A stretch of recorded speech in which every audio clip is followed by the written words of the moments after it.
Bom, vamos começar. Olha, após a divulgação dos depoimentos sobre uma trama golpista, aliados do ex-presidente Jair Bolsonaro no Congresso estão debatendo formas de acelerar a tramitação de um projeto de lei para anistiar os envolvidos nos atos criminosos de 8 de janeiro.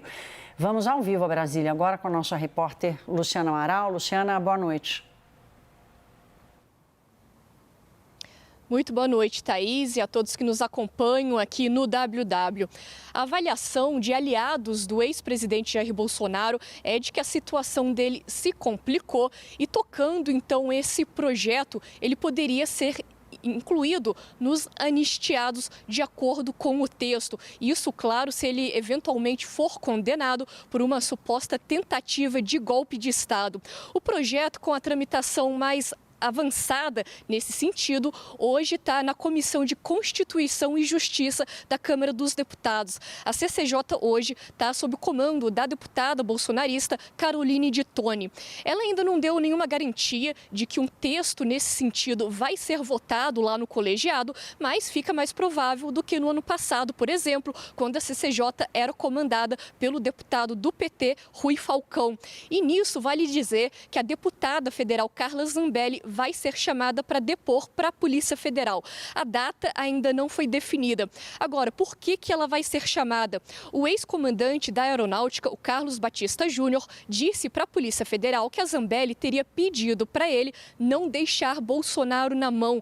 Para o militar, essa fala dela teria um cunho golpista. Isso teria acontecido num evento militar lá em São Paulo, no dia 8 de dezembro de 2022. Segundo o ex-comandante, ao relatar essa situação com o então ministro da Defesa, o Paulo Sérgio Nogueira, o ministro teria dito que ele também foi abordado pela deputada com uma fala nesse mesmo sentido, de forma bem parecida. A Zambelli diz que jamais pediria algo irregular, imoral ou ilícito e nem que teve também nenhuma intenção golpista quando foi falar, então, com os militares. Agora, Thaís, também já para falar um pouquinho sobre o possível impacto disso tudo nas eleições municipais de outubro, candidatos da direita já estão preocupados com o fato, com a possibilidade do ex-presidente Jair Bolsonaro ficar impedido por decisão judicial de participar de atividades e de atos de campanha, fora o fato dele ter que se dedicar à defesa dele, às questões jurídicas. Mesmo assim, a perspectiva no momento é que o Bolsonaro vai participar, sim, ativamente das campanhas eleitorais. Hoje mesmo ele saiu ali numa série de eventos. Amanhã também ele deve participar do lançamento da pré-campanha de Alexandre Ramagem para a Prefeitura do Rio de Janeiro. Volto com você. Obrigada, Luciana. Vamos dar uma olhada nos trechos dos depoimentos. O ex-comandante da Aeronáutica, Carlos de Almeida Batista Júnior, relatou à Polícia Federal que o ex-comandante do Exército, o general Marco Antônio Freire Gomes, comunicou que prenderia Bolsonaro se ele tentasse colocar em prática um golpe de Estado.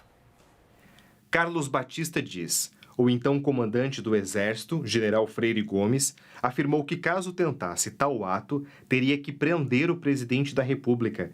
Que em outra reunião dos comandantes das forças com o então presidente da República, o depoente deixou evidente a Jair Bolsonaro que não haveria qualquer hipótese do então presidente permanecer no poder após o término do seu mandato, e que deixou claro ao então presidente Jair Bolsonaro que não aceitaria qualquer tentativa de ruptura institucional para mantê-lo no poder.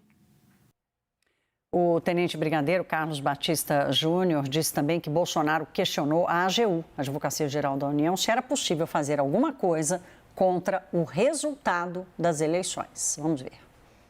Além do advogado-geral da União, Bruno Bianco, expuseram ao então presidente Jair Bolsonaro que não tinha ocorrido fraudes nas eleições, que todos os testes realizados não constataram qualquer irregularidade e que era preciso reconhecer o resultado das eleições, com o objetivo de acalmar o país, que Jair Bolsonaro perguntou ao então AGU se haveria algum ato que se poderia fazer contra o resultado das eleições, que Bruno Bianco expôs que as eleições transcorreram de forma legal, dentro dos aspectos jurídicos, que não haveria alternativa jurídica para contestar o resultado das eleições.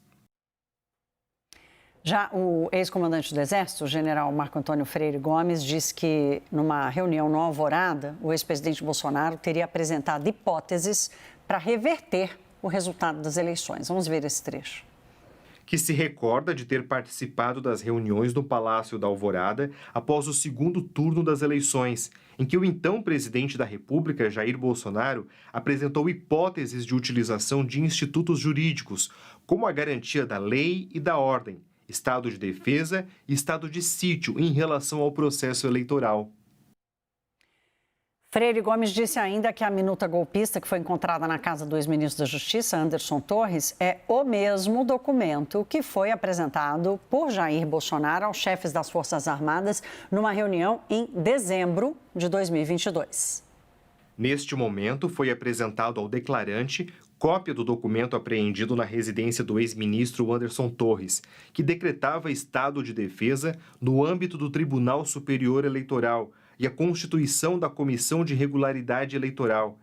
Indagado se o conteúdo apresentado neste momento ao depoente foi apresentado na reunião ocorrida após o dia 7 de dezembro de 2022, com o então presidente da República, Jair Bolsonaro, e posteriormente com o ministro da Defesa, respondeu que sim, que confirma que o conteúdo da minuta de decreto ora apresentado foi exposto ao declarante nas referidas reuniões, que ressalta que deixou evidenciado ao então presidente da República, Jair Bolsonaro, que o Exército não aceitaria qualquer ato de ruptura institucional. Mais um capítulo dessa história, porque quem também depôs a Polícia Federal foi o presidente nacional do PL, Valdemar Costa Neto, que disse que foi Bolsonaro quem o pressionou para que o partido entrasse com uma ação no TSE para questionar o resultado da eleição. Vocês vão se lembrar que depois que perdeu as eleições, o PL pediu a anulação dos votos de mais de 279 mil urnas eletrônicas, alegando que houve, abro aspas, mau funcionamento do sistema. O partido foi multado pelo TSE em quase 23 milhões de reais por má fé nessa ação.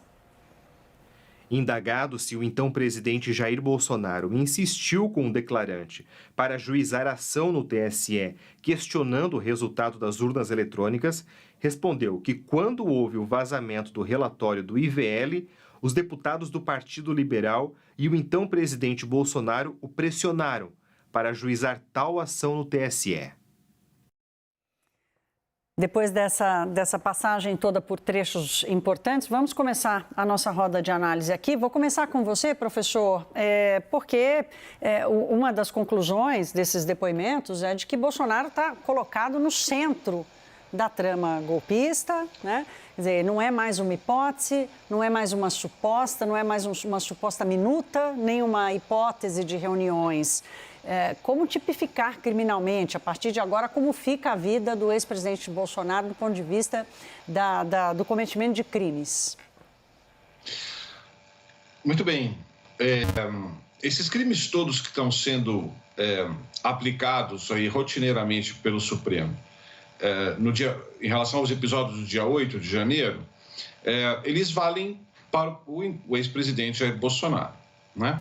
Então, nós temos lá a tentativa de abolição do Estado Democrático de Direito, que é o 359L do Código Penal, e nós temos a tentativa de impedir, né, a posse do presidente legitimamente eleito, que é o 359M do Código Penal. Isso se ainda não se somarem outras figuras, né? Se entender, então, em conexão com outros tantos crimes que também já foram imputados a Bolsonaro por me fugiu o nome aqui do ajudante de ordens, né? O Mauro Cid. Joia, cartão de vacinação, etc. E se houver uma convergência de personagens, né, na entourage de Bolsonaro para a prática desses crimes, aí então ainda se vai poder falar de organização criminosa, né? O fato é que nós não sabemos ainda se vai haver denúncia e quais os crimes, mas há um sinalizador importante do Supremo que eu acho que dá um parâmetro do nível de gravidade do que se está a falar, né? O primeiro réu do 8 de janeiro a ser julgado, né, Aécio alguma coisa, um almoxarife da Sabesp, a ele foi dada a pena de 17 anos. Então, obviamente, ainda que cálculo de pena não seja uma regra de 3 matemática, mas ali há um sinalizador, né? Se o sujeito que teve uma participação episódica ali no 8 de janeiro, marginal dentro de uma grande estrutura, pegou 17 anos, é porque quando a carga acusatória a Bolsonaro vier, esse número vai ser bastante eloquente. Talvez essa seja também uma dúvida da política, né? Entender qual o tamanho da penalização que a justiça brasileira vai entender que cabe ao ex-presidente. Cristiano, o ex-presidente está sendo abandonado porque aqueles que eram seus aliados das forças, pelo menos esses dois tão importantes, estão deixando. Outros estão, Mauro Cid já fez a delação premiada, outros estão sinalizando, outros investigados estão sinalizando que também podem caminhar, porque o circo está fechando com a quantidade de depoimentos e provas. E hoje Valdemar Costa Neto disse, olha, só fiz porque o presidente mandou. Ele está sendo abandonado? Eu acredito que ainda não, Thaís. A gente viu... Esses sigilos estão sendo levantados agora, né? Mas os depoimentos já tinham acontecido. Ah, sim, o sigilo que foi levantado hoje. Então, a gente viu que na manifestação que foi feita pelo ex-presidente organizada em fevereiro, a gente viu ali a presença de políticos, aliás, com uma boa chance, eventualmente, até são nomes cogitados para concorrer na eleição presidencial de 2026. Né? A gente viu ali o Zema, o Caiado, Tarcísio, todos presentes lá aquela manifestação. Então, eu não acho que ele tenha sido abandonado, porque ele ainda tem um capital político ainda muito forte. É mais ou menos como o próprio ex-presidente Lula. Mesmo condenado, né? Mesmo preso lá de dentro da prisão ainda, o PT ainda assim usou a imagem dele e conseguiu projetar o Haddad de 3% para 46% no segundo turno. Então, eu acho que ainda tem um apoio, vamos dizer assim, uma convergência de agenda do Bolsonaro com uma parcela importante do eleitorado, ainda que isso, de certa forma, coloque um teto relativamente desafiador para quem quer também atrair o eleitorado de centro. E nisso a gente viu numa pesquisa Datafolha que foi divulgada, inclusive aqui em São Paulo. Quer dizer, o apoio do ex-presidente Jair Bolsonaro garantia um piso alto, mas também impunha um teto limitado. Por exemplo, então, mais de 63% disseram que não votariam num candidato apoiado por ele. Mas esse apoio inicial, agora, o grande desafio dessas pessoas que podem eventualmente herdar é justamente como navegar entre um apoio e uma convergência de agenda, mas também não parecer excessivamente alinhado a essa agenda, que encontra uma resistência também, né? Então, esse, na verdade, é o grande desafio, porque é o que a gente tem ali, cativar o centro do eleitorado político brasileiro. A esquerda já está com Lula, a direita já está com Bolsonaro, mas o centro, ele navega conforme ainda tá fluido, as circunstâncias, né? E vai depender de determinados grupos, determinadas agendas, enfim, até do ambiente econômico como um todo. Jussara, a gente ouviu a Luciana nos contar aqui da reação do bolsonarismo, tentando forçar a aprovação do projeto que prevê a anistia. Você que está aí em Brasília e tem a mão no pulso da política, qual a tua percepção sobre a reação do bolsonarismo e a força que ela tem de realmente levar à frente um projeto como esse? Thaís, é uma tentativa. a chance disso prosperar com as investigações ainda em andamento são bem difíceis pelas conversas que tem tido aqui nos bastidores, porque tem muita água ainda para rolar sobre essa investigação. Então tem não se sabe exatamente, o bolsonarismo vai pressionar, mas também tem ali a base do governo, né? A oposição a Bolsonaro vai fazer pressão, então é um tema que tem muita divergência em relação a isso. Mas um ponto importante é que essa ideia da anistia foi pregada por Bolsonaro naquele ato na Avenida Paulista no final de fevereiro. Foi logo depois que teve aquela operação, né? Que ele foi alvo e teve o passaporte apreendido, também foi proibido de falar com outros investigados.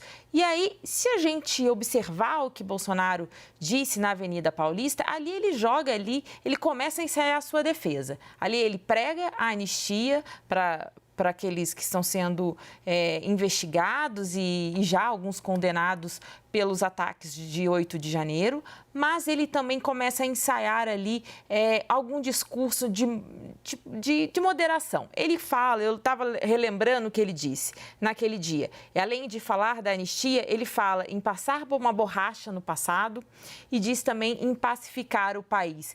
Que a pacificação não era uma palavra que a gente via muito saindo da boca do ex-presidente, mas ele disse isso. E aí, Thaís, ali mesmo ele ensaia a sua própria defesa. Eu começo a observar desde o ato lá da Avenida Paulista que ele começa a fazer um ajuste no que ele vinha dizendo. Se a gente lembrar, quando a primeira minuta golpista foi encontrada ainda dias depois dos ataques de 8 de janeiro na casa do ex-ministro da Justiça, Anderson Torres, que Bolsonaro dizia que nunca tinha tido contato com um documento como aquele, nem propondo nenhum tipo de medida jurídica para um golpe. Pois bem, na Avenida Paulista, ele já dá uma atualizada ali no discurso dele. Ele fala que golpe é tanque na rua, que a arma é conspiração. E aí, o que ele diz é o seguinte, nada disso foi feito no Brasil. E aí ele pergunta, por que continuam me acusando de golpe? Agora o golpe é porque tem uma minuta, um decreto de estado de defesa? Ou seja, teve que fazer um reajuste, porque com o cerco da Polícia Federal, por mais que o bolsonarismo, o entorno do ex-presidente, coloque em dúvida, né, enfim, os depoimentos que estão sendo prestados, já se tinha noção ali que o cerco da Polícia Federal ia se fechar e aí o ex-presidente ficaria numa situação difícil. Então, desde aquele dia, a gente foi vendo as outras declarações de Bolsonaro, vai seguindo nessa linha de que golpe é tanque na rua. E aí ele tenta minimizar o fato de ter discutido um estado de sítio, uma decretação da garantia da lei e da ordem e também um estado de defesa. Ou seja, ele pressionou, né, quando ele reúne ali os comandantes das Forças Armadas e fala, olha, esse documento, estou apresentando esse documento e está em estudo. Claro. Desculpa. Não, eu já estou te cortando aqui, porque eu não quero perder esse gancho, Jussara, que você coloca, até pela reação do professor Tangerino aqui, que quando você falou, olha, você trouxe a declaração do Bolsonaro, olha, não é bem assim, né? Golpe é exército na rua e tal. E a gente tem falado bastante aqui, professor, mas eu vou pedir para você enfatizar a questão da tipificação do crime, né? Que a tentativa já é uma tipificação criminosa. E queria lhe ouvir também sobre a estratégia de defesa de Bolsonaro diante desses depoimentos, diante da contundência, né, dessa posição de liderança de Bolsonaro na trama do golpe. Pois é, quando ele falou dia 25 de fevereiro, se a memória não me trai, né? Golpe é tanque na rua. Ele está naturalmente jogando com o conceito, digamos, popular, leigo da palavra, né? Então ele surfa numa ambiguidade, porque nós estamos chamando de crime de golpe de Estado. Só que o desenho desse crime, ele tem um verbo muito particular, que é tentar abolir o Estado Democrático de Direito mediante violência ou grave ameaça, né? Ora, por que tentar? Porque se nós criminalizássemos o golpe, seria o crime mais estúpido do Código Penal. Porque, dado o golpe, não sobraria ninguém para aplicar aquela pena aos golpistas, né? Agora, do ponto de vista, então, técnico, né, a pergunta que se coloca é a seguinte: crime tentado, diz o Código Penal, é aquele crime que, uma vez iniciado, não chega ao seu resultado por uma circunstância alheia, externa à vontade do agente. Ele foi interrompido de alguma forma, né? Então, a pergunta que eu faria é a seguinte: uma vez colocado o tanque na rua, como coloca então o ex-presidente, quem é que poderia interromper o resultado do golpe? No Brasil, ninguém, né? Nós não temos no Brasil mercenários, milicianos, forças policiais que poderiam segurar o exército, as Forças Armadas brasileiras, né? Portanto, ele surfa numa ambiguidade. Golpe, até o final, realmente precisa de tanque na rua, mas o crime de tentativa de golpe não precisa, né? O que esses depoimentos disponibilizados hoje, né, publicizados hoje pelo ministro Alexandre de Moraes mostram, né, é que nós estivemos na antessala do golpe. Se Freire Gomes tivesse aderido, aí então nós teríamos o golpe na rua. Então nós tudo aponta, né, e cada vez mais fica claro que nós estivemos muito, muito, muito próximos do golpe. Ô, Thaís, aí eu quero pegar um gancho do que o professor falou, que também naquele dia 25 de janeiro, o que o ex-presidente Jair Bolsonaro falou? O que é golpe? Ele perguntou se é tanque na rua, mas falou um decreto aprovado pelo Congresso Nacional. Então, ao que tudo indica também, o ex-presidente vê, né, até mesmo essa discussão de um eventual decreto, se houvesse o apoiamento, ele assinasse, submetesse isso ao Congresso Nacional e o Congresso Nacional aprovasse, já que está previsto na Constituição, teria se utilizado um instrumento justamente previsto na Constituição. Então, sob o argumento também do próprio ex-presidente e de seus apoiadores, é que, seguindo esse caminho, não é um golpe. É como o PT dizia que a Dilma sofreu um golpe, né? Foi um golpe, não foi um impeachment, né? Então, na leitura... Mas aí não falta prerrogativa? Eu estou falando... Sim. Não, estou dizendo no discurso deles, eles não... Mas a prerrogativa seria... o presidente pode propor? Pode. Então, ele propõe. O Congresso autoriza? Pode autorizar. Agora... Aí é que está a pergunta, mas caberia GLO, né, e estado de sítio sob o resultado do processo eleitoral, sim ou não? É a leitura que se faz, é como fazia a leitura do artigo da Constituição, chamando as Forças Armadas de poder moderador, por exemplo. Então, claro, é uma leitura um tanto quanto deturpada até da redação constitucional, no meu entendimento. E é interessante, eu vou querer explorar isso mais com você, Cristiano, essa coisa da comparação que você faz, né? Você já fez ali quando o presidente estava preso, ele foi cabo eleitoral de Haddad e transformou Haddad num candidato realmente viável. E agora você diz de novo, né? Assim, como os petistas diziam, não, olha, a coisa da Dilma foi golpe. Para a gente tratar esses dois polos, mas antes eu quero ouvir, Jussara, rapidamente com você, que a gente sai já para um primeiro intervalo. O Congresso acataria, existe um Congresso que acataria um pedido desse do ex-presidente Bolsonaro? Olha, Thaís, as discussões são muito incipientes, tem os projetos apresentados pelos bolsonaristas, já tem um texto na Comissão de Constituição e Justiça, porém, não vai ser uma batalha simples de passar. Por mais que o Bolsonaro tenha uma bancada, né, uma bancada importante ali, ainda é um Congresso bastante dividido. Precisa ver ali também o empenho da mesa. Lembrando que tem muita coisa em jogo, né?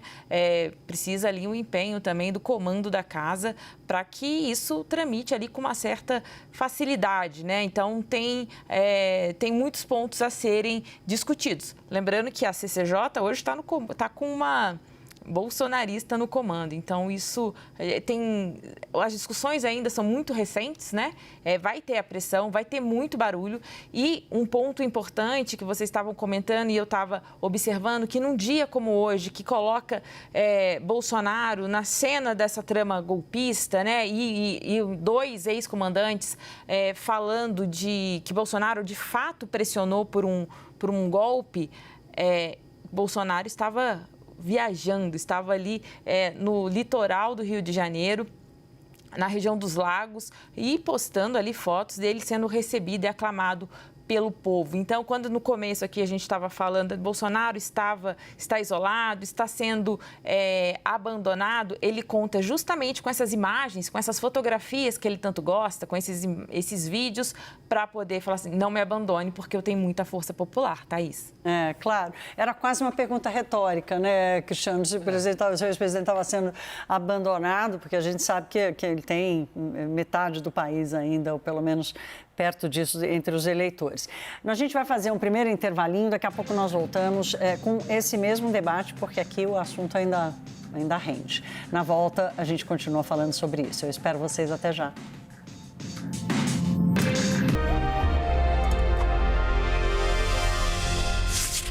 WW de volta, estamos falando sobre os depoimentos à Polícia Federal e as reuniões e as tramas de um golpe de Estado no país. Cristiano, Alexandre de Moraes se fortalece com esses depoimentos? Olha, Thaís, ele está agindo estrategicamente, na minha visão, né? Vem no momento que começa-se a discutir, por exemplo, a possibilidade de anistia, de que uma aliada do ex-presidente Jair Bolsonaro assume a CCJ. Talvez ele tenha também levantado o sigilo desses depoimentos para eventualmente dar uma segurada na possibilidade, inclusive, até mesmo desse tema avançar no Congresso Nacional. Então, eu acho que ele sai fortalecido disso, eventualmente pode até fazer com que alguns apoiadores do ex-presidente pensem 2 vezes antes de tentar puxar esse projeto de anistia adiante. Agora, eu não acho que isso vai afetar o comportamento daqueles bolsonaristas mais arraigados, né? Existem aliados muito fortes no Congresso Nacional que vai dizer que tudo isso, obviamente, que ainda insistindo na narrativa que o ex-presidente coloca, dizendo que houve ali uma discussão e estava se discutindo eventualmente alguma possibilidade que ela não foi adiante. Então, ao não ir adiante, né, não houve nenhum tipo de golpe até, né? Então, mas eu acho que o ministro Alexandre de Moraes se fortalece, sim, e como eu disse, essa ação dele breca agora qualquer possibilidade no curtíssimo prazo de um projeto como esse avançar no Congresso Nacional. Claro, ele cria um constrangimento, né? Professor, eu vou repetir a pergunta, só vou mudar o personagem. O STF, como instância onde toda a investigação está se dando e que é tão questionado pelos bolsonaristas, se fortalece com esses depoimentos e esse avanço? Sem dúvida. Né? Houve uma exposição crescente, né, da figura do Bolsonaro, né? Eu acho que aquele vídeo que nós viemos a conhecer de 5 de julho de 22, se a memória não me trai, nós conhecíamos desdobramentos daquela conversa, né? Aí quando surge o vídeo, parece que aquilo se organiza temporalmente e causalmente, né? A publicização de hoje mostra que eram conversas tidas nos altíssimos círculos do poder. Nós estamos falando do comando das Forças Armadas, né? E que, portanto, o Supremo é que teria a autoridade, a capacidade, aquele seria o palco jurídico mais importante da nação para cuidar do tema jurídico mais importante da nação, né? Então, é claro que eu não estou dizendo isso do ponto de vista técnico jurídico, mas do ponto de vista de compreensão popular do que está acontecendo, né? Quando nós estamos falando, então, de players dessa magnitude, parece que isso vai aumentando nas pessoas a sensação de que, bom, se não fosse no Supremo, a coisa não andaria. Alguma coisa nessa linha e, portanto, isso é bom para eles, né?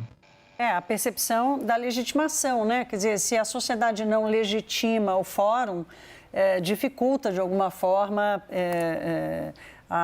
o avanço do processo. Jussara, eu vou repetir a mesma pergunta e vou trocar o personagem. Como fica Forças Armadas diante dessa demonstração de reação dos seus representantes ali, 2 de seus representantes, lembrando que o almirante Garnier, representante das Forças da Marinha, apoiava o golpe, colocou as Forças da Marinha à disposição do golpe. Como é que ficam as Forças Armadas?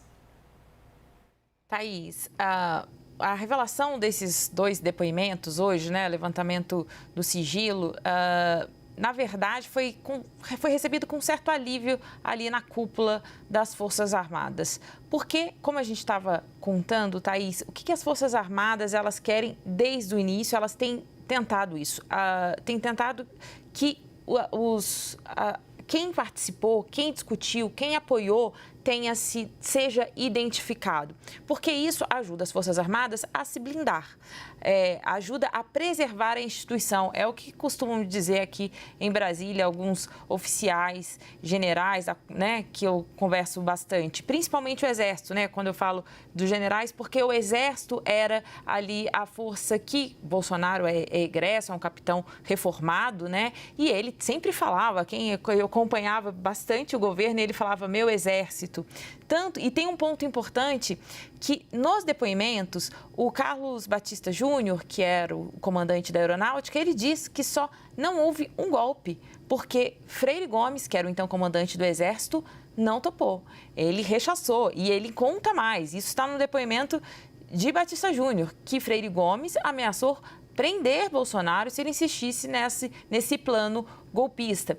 Então, quando vem essa revelação, o que se tem hoje foi um certo alívio de que, olha, se não teve um golpe é porque o Exército e a Aeronáutica não entraram, não aderiram a isso. E a Marinha, como se diz aqui, ele não tinha nem tropa suficiente para encampar um golpe. Então, de modo geral, as Forças Armadas quer que esse inquérito termine o mais rápido possível, identifique todos esses personagens para poder ali reconstruir a imagem da instituição, né, das 3 instituições, das 3 forças, para poder, enfim, seguir. Tem um novo governo, existe um esforço gigante para pacificar a relação do governo Lula com as Forças Armadas. Então, encerrar esse inquérito rapidamente, identificar os integrantes das Forças Armadas que aderiram, apoiaram, planejaram para as Forças Armadas é o que eles querem neste momento para aí sim passar uma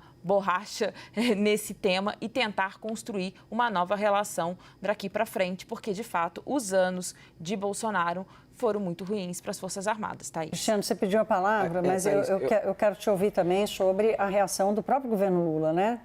Que fez as suas nomeações, colocou um ministro da Defesa, o Zé Múcio, que está tendo o papel de promover essa reconciliação.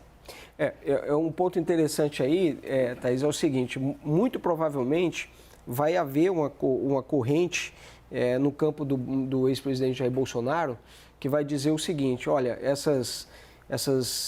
esse sigilo foi quebrado uma semana depois de 3 pesquisas de opinião detectarem uma queda de popularidade do presidente da República. Vem aqui tentando me desgastar, numa ficção de que eu tentei o golpe, né? Justamente para tentar ajudar, que mostra um alinhamento do governo com o Supremo Tribunal Federal.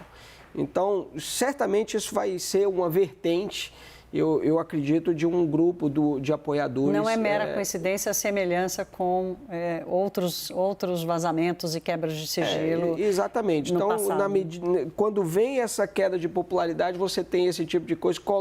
Lembrando que o ano começou, né? Quando começou até relativamente o próprio presidente criando problemas para ele não soube aproveitar um momento que o ex-presidente Jair Bolsonaro estava também num momento de desgaste e ele começou a produzir problemas para eles próprios, o próprio governo, o próprio presidente. Agora, essa mudança que o Lula fez foi colocar o Múcio, por exemplo, como ministro da Defesa, foi um movimento muito acertado, né? O Múcio tem um excelente trânsito, eu não diria nem nas Forças Armadas, o Múcio transita bem. Sim, politicamente. Politicamente em Brasília inteira, né? É um político muito bem quisto, as pessoas gostam muito dele, ele transita muito bem em várias correntes. Então, foi uma decisão assim, acertada. Agora, e essa pacificação nesse relacionamento, ele vai levar tempo. São pontes que ainda precisam ser reconstruídas e uma confiança, vamos dizer assim, retomada. Mas eu acredito que o Múcio institucionalmente está fazendo um trabalho, eu acho, bom nessa aproximação, inclusive. Olha, esse assunto renderia bastante tempo mais, mas eu tenho que me despedir de vocês. O debate está terminando. Vou começar os agradecimentos aqui. Jussara Soares, nossa analista política, primeira participação me fazendo companhia aqui nessa sexta-feira. Boa noite para você. Professor Davi Tangerino, professor de Direito Penal da Universidade do Estado do Rio de Janeiro. Volte com o William Vac para ele não ficar com ciúmes de mim. Uma boa noite. Voltarei, boa noite. Obrigada. Cristiano Noronha, vice-presidente da Arco Advice, cientista político, sempre parceiro nosso aqui. Obrigada, boa noite aos três.